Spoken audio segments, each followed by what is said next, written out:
আল্লাহ তাআলার কুদরতি পা জাহান্নামের ভেতরে ঢুকিয়ে দিবেন।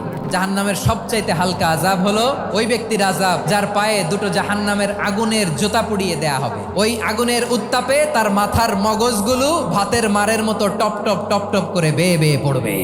এইটা যদি সবচেয়ে লাইট পানিশমেন্ট হয়, সবচেয়ে হালকা পাতলা সহনীয় আযাব যদি হয়, তাহলে ভয়ঙ্কর তোমার আযাবের কি অবস্থা হবে? জাহান্নামের অবস্থা এত ভয়ঙ্কর হবে, জাহান্নামের ভেতরে লক্ষ লক্ষ কোটি কোটি কাফির মুশরিককে দেওয়ার পরেও জাহান্নাম বলবে হালমিম মাজিদ, আরো আছে নাকি, আরো দাও, আমার ক্ষুধা নিবারণ হয় নাই।